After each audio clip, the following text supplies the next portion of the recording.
Good morning बच्चों, कैसे हैं आप लोग। तो बच्चों, आपका हाफ ईयरली एग्ज़ाम ख़त्म हो गया। वहाँ तक आपको ने पढ़ा था पाठ 11 तक ना। तो अब आपको पढ़ना है हिंदी 2 में पाठ 12। पाठ का नाम है इसे जगाओ। क्या है? इसे जगाओ। ये एक कविता है। इसके लेखक हैं भवानी प्रसाद मिश्र। लेखक है भवानी प्रसाद मिश्र। और इनका जीवन परिचय आपकी पुस्तक में दिया है। हम एक बार आपको उनका जीवन परिचय पढ़ते हैं। आप भी सुनिए, अपनी पुस्तक ओपन कर लीजिए, ध्यान से देखिए और मेरे साथ आप भी पढ़िए, ठीक है। तो देखिए, पेज ओपन कीजिए। आपके लेसन के बाद दिया हुआ है जीवन परिचय 72 पेज नंबर पे।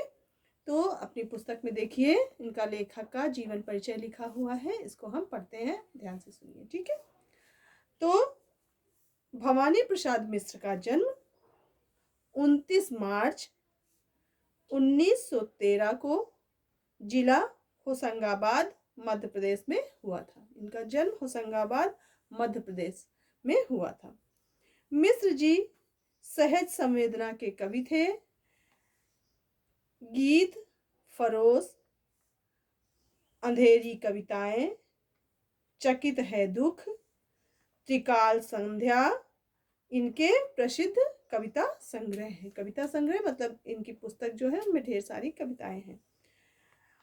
उन्हें बुनी हुई रस्सी नामक रचना के लिए 1972 में साहित्य अकादमी पुरस्कार मिला। 20 फरवरी 1985 को इनका देहांत हो गया। 1985 में इनकी मृत्यु हो गई, ठीक है। तो बच्चों, ये इनका एक छोटा सा संक्षिप्त जीवन परिचय आपकी पुस्तक में दिया हुआ है। इससे इनसे संबंधित बहुत सारी जानकारियां हैं जो कि आप और जगह से भी जान सकते हैं, ठीक है। तो इस पाठ में एक कविता दी हुई है, इसे जगाओ। इस पाठ में लेखक ने एक सोए हुए व्यक्ति, मतलब सोए का मतलब जो अज्ञानता वश जागरूक नहीं है या जो है जागरूक बनना नहीं चाहता है, आलसी है या इस तरह की जो भी स्थिति है, तो कोई जरूरी नहीं कि नींद में जो सो गया है उसे जगाने की बात कहा जा रहा है। यहाँ पे ये उन लोगों को जगाने के लिए कहा गया है जो लोग जागरूक नहीं हैं, जो दुनिया में क्या हो रहा है, क्या नहीं हो रहा है, हमें क्या करना चाहिए, क्या नहीं करना चाहिए, इन सब बातों से बेखबर है। उन्हें लेखक जागरूक कर बनाना चाह रहा है, बताना चाह रहा है कि आपके लिए क्या अच्छा है, क्या नहीं अच्छा है, क्या करिए, क्या ना करिए, ठीक है। तो देखिए, पुस्तक में एक पंक्ति ऊपर आपकी लाइन लिखी हुई है, ब्लॉक में लिखी हुई है। प्रस्तुत कविता में सूरज, पवन तथा पक्षी के माध्यम से सोए हुए व्यक्ति को जगाने एवं सजग होकर आगे बढ़ने का संदेश दिया गया है। इस कविता के माध्यम से जो है लेखक ने क्या किया है, जैसे सूरज है, सूरज, पवन मतलब हवा, पक्षी जो भी पशु पक्षी हैं उनके माध्यम से, उनके द्वारा एक व्यक्ति को, एक मनुष्य को जो सोया हुआ है या जागरूक नहीं है उसे जागरूक बनाने के लिए प्रयास किया गया है, ठीक है। तो कविता देखिए, कविता है, भाई सूरज जरा इस आदमी को जगाओ, भाई पवन जरा इस आदमी को हिलाओ, यह आदमी जो सोया पड़ा है, जो सच से बेखबर है, सपनों में खोया पड़ा है। तो कवि जो है क्या कहता है, किससे कहता है? सूरज से, हवा से कहता है कि इस सोए हुए आदमी को जगाओ, जो सोया हुआ है उसे जगाना है। पवन मतलब हवा, जरा इस आदमी को जगाओ, सूरज, ए सूरज तुम इस आदमी, सोए हुए आदमी को जगाओ। और भाई पवन, हवा, जो हवा चल रही है उससे कह रहे हैं जरा इस आदमी को हिलाओ, अपने झोंकों से इसको हिलाओ, मतलब इनके मनोभावों को हिलाओ, ना कि अपने धक्के से उसे हिलाना है या धक्का देना है। उसके मनोभावों को हिलाना है, मतलब उसको जागरूक बनाना है। यह आदमी जो सोया पड़ा है, मतलब ये आदमी जो सोया पड़ा है सच से, ये सच जो भी सच्चाई है, जीवन की सच्चाई है, उससे बेखबर है, उससे अनजान है। तो उसे उस अज्ञानता, उसके अंदर की जो अज्ञानता है उसे दूर भगाओ और उसे जागरूक बनाओ। सपनों में खोया पड़ा है, जो सोया है और सपनों में खोया, सच्चाई से वो बिल्कुल अलग है, उसकी अलग दुनिया है, वो अपने हिसाब से सोचता है अपने हिसाब से। लेकिन ऐसा नहीं होता है जीवन में। जीवन में जो भी संसार में या आपके अगल बगल समाज में जो भी चीज़ें हो रही हैं, उन्हें ही हमें मानना पड़ता है, ना कि हम, अगर हमारी सिर्फ केवल अकेले की सोच है कि हम ऐसा नहीं, ऐसा होता है, तो आपकी बात सारे लोग नहीं मानेंगे। एक तर्क संगति बात है जो सारे लोग समाज में मानते हैं। आप अगर वैसी बातें करेंगे तो आपको सब लोग मानेंगे कि ठीक है, आप सही कह रहे हैं। लेकिन आप एकदम दुनिया से अलग होके एक नए विचार में आके और अपने विचारों को प्रकट करेंगे तो थोड़ा लोगों को लगेगा कि क्या है, एकदम अजीब सी बातें ये कर रहे हैं, ऐसा तो होता ही नहीं है। तो सच्चाई को जानिए और जागरूक बनिए। भाई पक्षी, इसके कानों पर चिल्लाओ, भाई सूरज, हे सूरज, जरा इस आदमी को जगाओ, जो ये आदमी सोया है इसे जगाओ, वक्त पर जगाओ, यानी कि समय पे उसे जगाने का मतलब है कि ऐसा नहीं है कि वो सो गया है, या सो गया का मतलब ऐसा नहीं है कि नींद में सो गया है। वो अगर अज्ञानता पर कुछ गलत कार्य कर रहा है तो उसको समय पे उसको जानकारी दो। और ये सूरज के माध्यम से हम सबको कहा जा रहा है कि सूरज को उसने बनाया है कि है सूरज तो आप जगाओ। लेकिन हम सब एक दूसरे के लिए, अगर कोई गलत करता है तो उसे उसकी सही जानकारी उसको समय पे वक्त पे दें, जिससे वो गलत कार्य करने से बच सके। चाहे आपके भाई बहन हो या आप खुद हैं, आपके माता पिता आपको अगर सही समय पे सारी चीज़ें बताते रहेंगे तो आप गलत नहीं करेंगे और आपसे कुछ गलत नहीं होगा। नहीं तो जब बेवक्त जगेगा वह, तो जो आगे निकल गए हैं उन्हें पाने घबरा के भागेगा वह।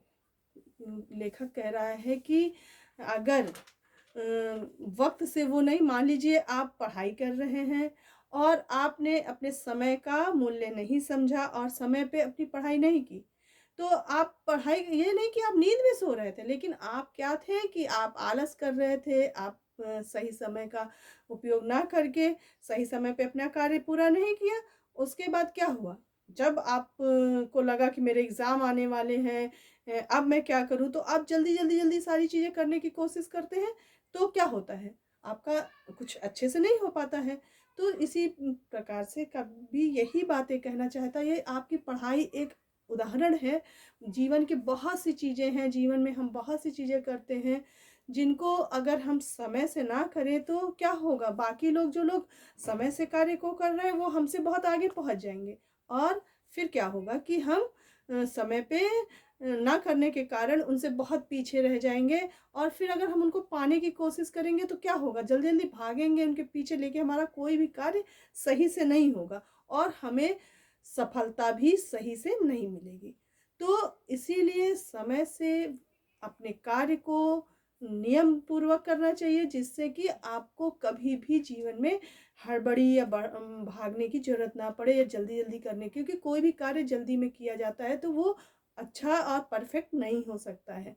चाहे आप एक छोटा सा घर का ही काम ले लीजिए, अगर आप इत्मीनान से, शांति से अपने कार्य को करते हैं, अगर हम मान लीजिए खाना ही बना रहे हैं और रोटियां हमें जल्दी जल्दी बनानी हो तो हमारी उतनी अच्छी सुंदर रोटियां नहीं बनेंगी। लेकिन अगर हम शांति से अपने टाइम को अच्छे से दें और अच्छे से बनाएं तो अच्छी बनेंगी। जल्दी बनाएंगे तो ख़राब बनेगा। खाना हो या इसी तरह की आपकी पढ़ाई है, आपके घर के कार्य हैं, जीवन में और कुछ बनने के लिए कुछ व्यवसाय जो लोग करते हैं, तो अगर वो व्यवसाय में धैर्य ना रखें, जल्दी से हमको प्रॉफिट हो जाए, ये हो जाए, वो हो जाए, अगर करेंगे तो उनको उनका व्यवसाय अच्छे से नहीं चल सकता है।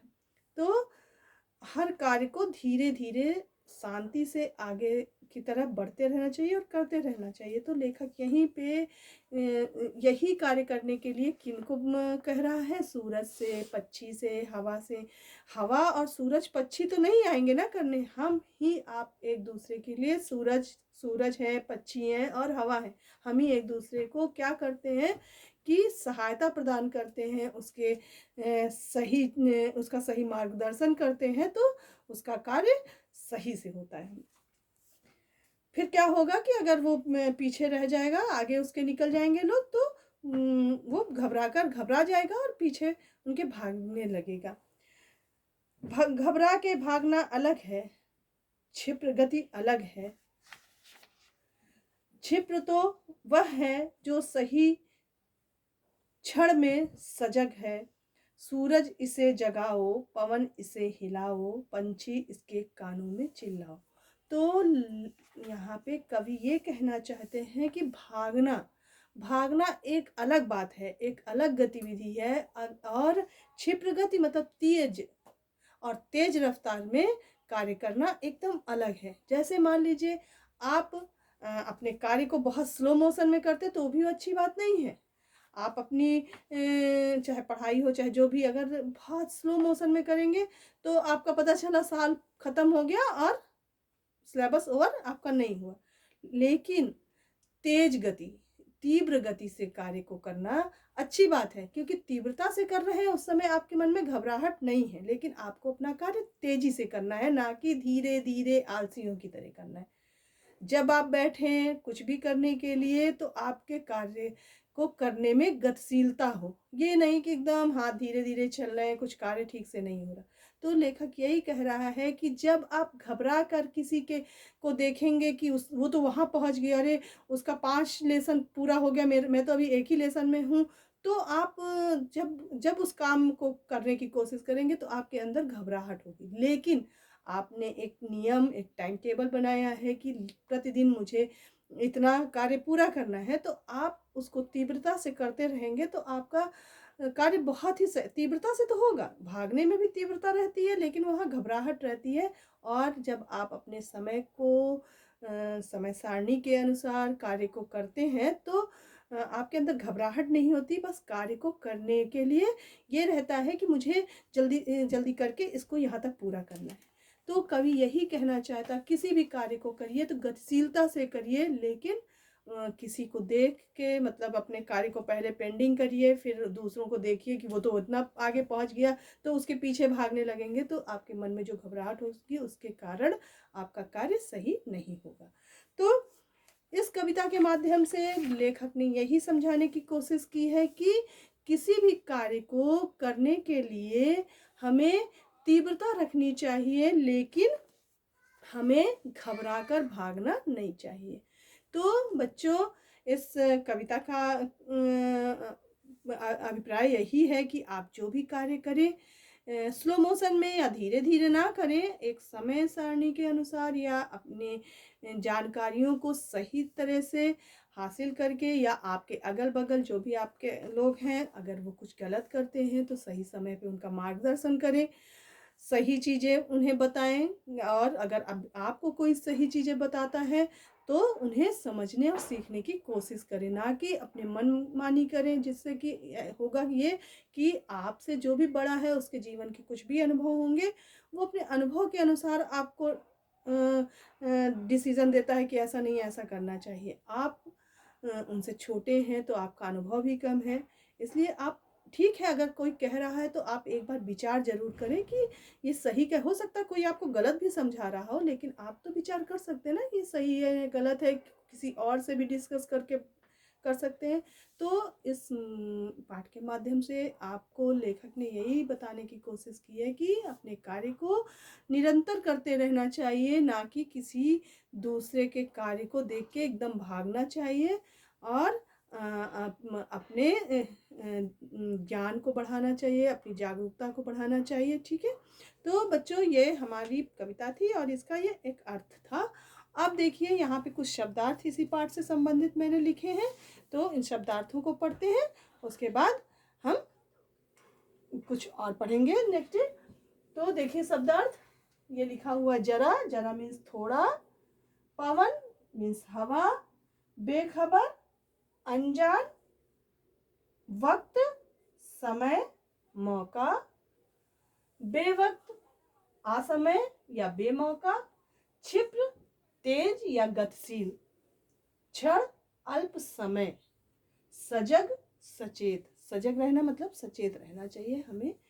ठीक है, तो बच्चों ये हमारा पाठ हो गया 12, कविता हो गई, अर्थ हो गया और शब्दार्थ हो गए। तो अपनी कॉपी पे सुंदर हैंडराइटिंग में शब्दार्थ लिखना है आपको और कविता लिखनी है। ठीक है, तो बच्चों आज के लिए इतना ही, नेक्स्ट डे हम कुछ और पढ़ेंगे। तब तक के लिए थैंक यू बच्चों।